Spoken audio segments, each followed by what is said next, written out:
Kami dari kelompok Threadripper ingin memberikan video dengan tema perkembangan arsitektur ARM ke dunia sistem operasi desktop.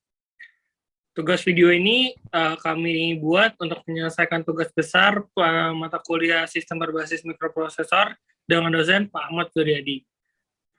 Pertama-tama, perkenalkan nama saya Zaki Doni Karensyah dengan NIM 190314011. Selanjutnya ada saya, Muhammad Cahaya Kusumo, dengan NIM 19103141020. Itu ada saya, Amar Fadilah, dengan NIM 191014034. Saya Miftal Janah dengan NIM 19103141022. Tanpa berlama-lama, mari kita langsung masuk saja ke materinya. Perkembangan yang pesat dari sistem mobile phones dikarenakan mikroprosesor berarsitektur ARM mulai dikembangkan dan menunjukkan kinerja yang signifikan. Sebut saja vendor mikroprosesor Intel yang dari tahun ke tahun kurang menunjukkan perubahan kinerja. Akhirnya membuat muncul ide untuk mengembangkan arsitektur yang sama dengan arsitektur prosesor pada mobile phones di sistem operasi yang biasanya menggunakan arsitektur x86 seperti komputer dan laptop. ARM adalah salah satu arsitektur mikroprosesor yang banyak digunakan pada prosesor atau chips mobile phones. Jika arsitektur x86 umum banyak digunakan pada notebook, PC, hingga komputer, arsitektur ARM seringkali dijumpai pada smartphone. Desain dari prosesor yang menerapkan arsitektur ARM memiliki konsumsi energi yang rendah, namun daya dan prosesnya tetap tinggi. Hal inilah yang menyebabkan banyak perusahaan chip smartphone menggunakan arsitektur ARM. Selain karena cocok digunakan pada perangkat yang ditenagai oleh baterai, tidak seperti arsitektur x86 yang memerlukan cukup banyak daya serta sistem pendingin yang rumit, arsitektur ARM membuat ukuran sebuah prosesor menjadi lebih kecil dan simpel. Device-device yang berbasiskan ARM didesain dengan prosesor yang juga berarsitektur ARM. Walaupun mungkin saja ada beberapa modifikasi pada arsitektur hingga fungsinya, oleh karena itu, ARM prosesor ini lebih tepat untuk disebut sebagai SoC atau System on a Chip daripada disebut sebagai CPU. ARM sendiri awalnya merupakan singkat dari Advanced RISC Machine. Berdasarkan namanya, kita dapat ketahui bahwa tipe dari arsitektur ARM adalah RISC yang mana merupakan singkatan dari Reduced Instruction Set Computer. RISC merupakan tipe dari sebuah arsitektur mikroprosesor yang menggunakan set induksi yang kecil dan sangat optimal. CPU yang menggunakan RISC didesain dengan instruksi yang sudah disederhanakan dan dapat dieksekusi dengan cepat. Penyederhanaan instruksi pada arsitektur RISC bukan berarti bahwa jumlah dari instruksinya berkurang, namun dimaksudkan pada jumlah pekerjaan yang dilakukan oleh suatu instruksi berkurang dalam setiap siklus. Siklus yang paling banyak hanyalah siklus memori data tunggal. Set instruksi RISC ini dapat dianalogikan seperti instruksi memasak sebuah menu. Misalnya saja pada pizza. Pada RISC, daripada hanya memberikan instruksi khusus memasak pizza saja, set instruksinya akan menjadi lebih sederhana, seperti membuat adonan pizza, membuat topping, memanggang pizza, dan lain-lain. Dengan begitu, setiap instruksi menjadi lebih sederhana dan dapat diproses dengan lebih cepat. Analogi ini merupakan prinsip kerja pipeline dari sebuah chip berarsitektur RISC. Jika instruksi yang diberikan hanyalah satu set instruksi kompleks, maka device harus menunggu instruksi tersebut selesai untuk melakukan instruksi lainnya. Atau bisa kita sebut memiliki banyak siklus clock. Namun, jika menggunakan prinsip kerja pipeline dari RISC, bagian instruksi yang sama selanjutnya bisa dilakukan jika slot pada instruksi itu kosong, atau bisa disebut hanya memiliki satu siklus clock setiap instruksinya. Pada chip RISC, terdapat 5 tahapan pipeline untuk memproses instruksi, yaitu yang pertama ada fetch, yang merupakan proses mengambil instruksi dari memori dan mengupdate counter program agar bisa mengambil instruksi pada siklus clock selanjutnya. Yang kedua ada decode. Decode yang dimaksud di sini adalah menerjemahkan apa yang harus dilakukan. Contoh realnya mengaktifkan beberapa kawat listrik ke toggle pada beberapa bagian CPU yang akan digunakan untuk menjalankan instruksi. Yang ketiga ada execute atau menjalankan instruksi dengan menggunakan LU atau Arithmetic Logic Unit. Yang keempat ada memory access yaitu mengakses data di memori jika diperlukan. Inilah yang disebut sebagai instruksi load. Yang kelima ada write back, atau menuliskan kembali hasil dari operasi sebelumnya ke register yang sesuai.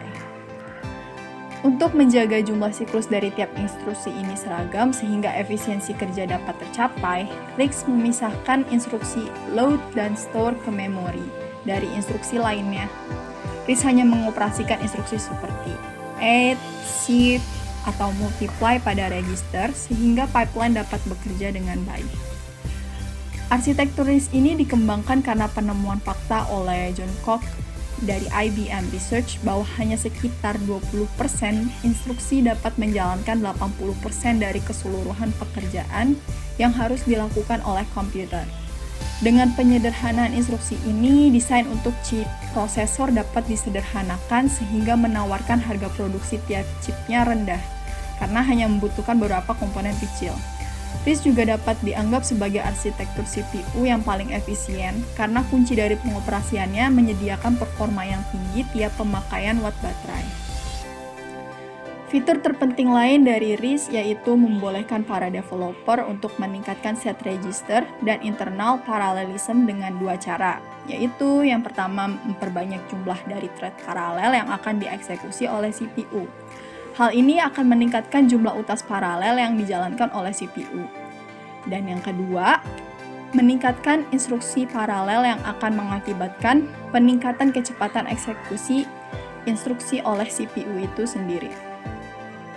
Kembali pada tahun 2021 ini, nampaknya garis perbedaan antara arsitektur RISC dan CISC mulai buram. Masing-masing arsitektur mengembangkan dan mengambil prinsip kerja satu sama lain, seperti arsitektur x86 yang mulai concern terhadap efisiensi energi, atau ARM yang menambah set instruksi untuk meningkatkan kinerja performa dari chip mereka. Arsitektur ARM dikembangkan oleh sebuah perusahaan bernama ARM Limited Company. Berbeda dengan perusahaan mikroprosesor lain seperti Intel, AMD, dan Qualcomm atau perusahaan mikroprosesor lainnya yang langsung menjual produk ke konsumen sebagai pendapatan mereka, ARM tidak memproduksi chipnya sendiri, melainkan hanya menerapkan sistem open licensing, yaitu mengizinkan partner yang ingin mengadaptasi arsitektur ARM untuk membayarkan lisensi kepada mereka. ARM memberikan lisensi untuk tiap-tiap arsitektur yang mereka kembangkan seperti seri Cortex mereka, dan tiap-tiap arsitektur ini memiliki pengembangan yang luas pada banyak sistem teknologi seperti mobile phone, smart home, IoT, robot, otomotif, AI, hingga enterprise system. Oleh karena luasnya adaptasi yang bisa dibuat dari arsitektur ARM tersebut, perusahaan ini hanya memfokuskan pada pengembangan arsitektur dan tidak memproduksi chip mereka. Namun perlu digarisbawahi, meskipun ARM tidak menjual dan memproduksi chipnya sendiri, ARM mendesain hampir keseluruhan komponen yang dibutuhkan untuk sistem computing, sistem grafik, ataupun komunikasi. Dan desain ini mereka jual sebagai IP atau intellectual property yang terdiri dari processor cores, interconnects, memory controllers, system controllers seperti PIC, dan sebagainya. Hal ini juga yang melatar belakangi banyaknya perusahaan chip dan mikroprosesor menjadi partner ARM dalam mengembangkan prosesor mereka. Berbeda dengan perusahaan x86 seperti Intel dan AMD yang langsung membuat arsitektur sekaligus prosesor mereka sendiri, sistem open licensing dari ARM membuat para produsen mikroprosesor dapat mengembangkan prosesor mereka sesuai dengan kebutuhan mereka.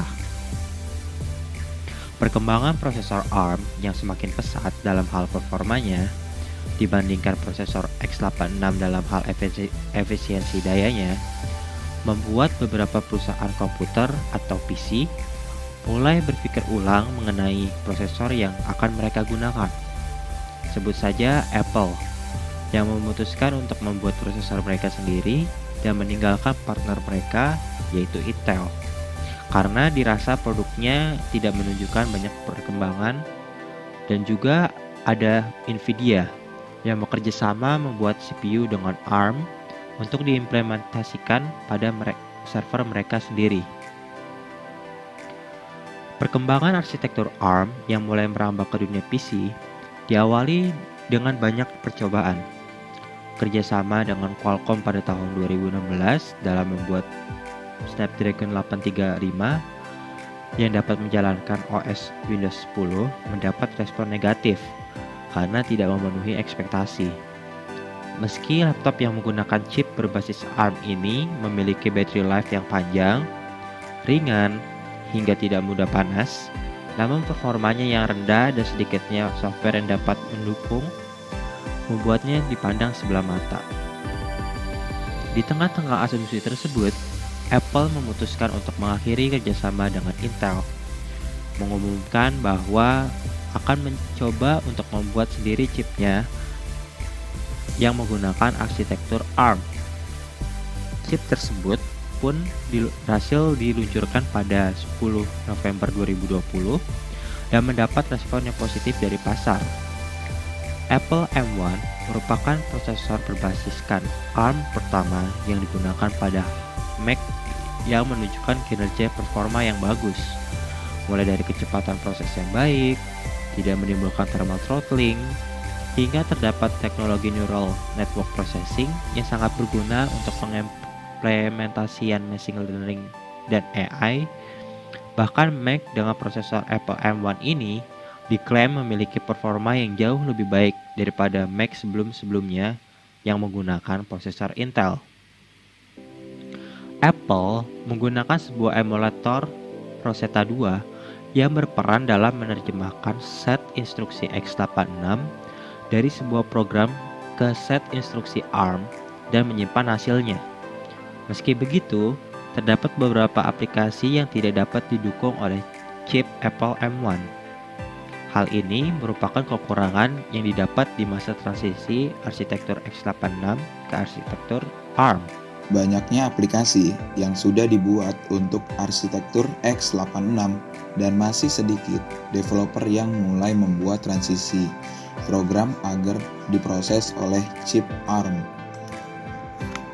Bukan kesalahan pihak manapun, sebenarnya pengembang arsitektur ARM yang mulai mengambil peran di dunia PC memang membutuhkan waktu yang tidak singkat.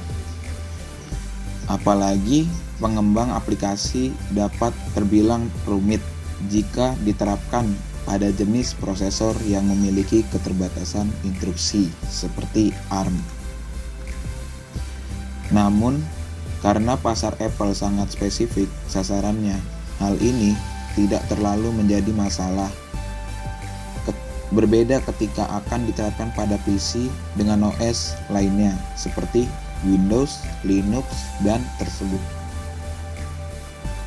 Melihat rivalnya sukses menerapkan chip berarsitektur ARM, Microsoft tak ingin ketinggalan. Perusahaan yang dirintis oleh Bill Gates tersebut juga mengembangkan chip berarsitektur ARM yang mereka sebut dengan SQ1. Sayangnya, chip ini tidak mendulang sukses seperti Apple M1. Jumlah aplikasi yang dapat didukung oleh chip ini menjadi masalah besar karena luas dan beragamnya user yang menggunakan OS dari Windows. Chip pertamanya tidak mencapai ekspektasi. Microsoft kembali membuat chip lainnya yang bernama SQ2. Chip ini diklaim memiliki performa yang jauh lebih bagus dibanding dari chip terdahulunya yaitu SQ1. Tetapi performa yang dirasakan nyatanya tidak terlalu berbeda jauh. Meski begitu, hal ini membuktikan bahwa chip berarsitektur ARM sangat mungkin dikembangkan sehingga mengambil peran di dunia PC. Perusahaan GPU asal Amerika, Nvidia, juga mengumumkan kerjasama dengan ARM dalam mendesain prosesor untuk server mereka. CPU berarsitektur x86 yang mereka gunakan untuk server sering mengalami bottleneck pada bandwidth memorinya. Bottleneck sendiri merupakan suatu keadaan di mana terlalu banyak permintaan yang harus dilakukan oleh sebuah CPU sehingga menurunkan performa dari sistem, atau dapat kita katakan membuat sistem lebih lambat. Dengan menggunakan arsitektur ARM, kondisi ini dapat dihindari karena CPU dapat diletakkan di setiap memori dan GPU. Selain itu, efisiensi daya yang merupakan salah satu kelebihan arsitektur ARM membuat server mereka lebih hemat energi. Apalagi jika server ini digunakan 24 jam. Hal ini tentu agak sulit dicapai oleh CPU yang berarsitektur x86. Baik arsitektur x86 maupun ARM memiliki kelebihan dan kekurangan masing-masing. Riset hingga pembaharuan yang terus dilakukan pada arsitektur ARM oleh banyak pihak membuatnya memiliki kesempatan besar untuk ikut bersaing di pasar CPU x86. Tetapi arsitektur x86 juga belum bisa ditinggalkan sepenuhnya karena permasalahan performa hingga aplikasi yang dapat didukung cenderung berbasiskan arsitektur ini. Terakhir, eksistensi kedua arsitektur ini mampu membuat perkembangan teknologi semakin menarik dan memunculkan banyak produk-produk yang mungkin semakin menakjubkan ke depannya.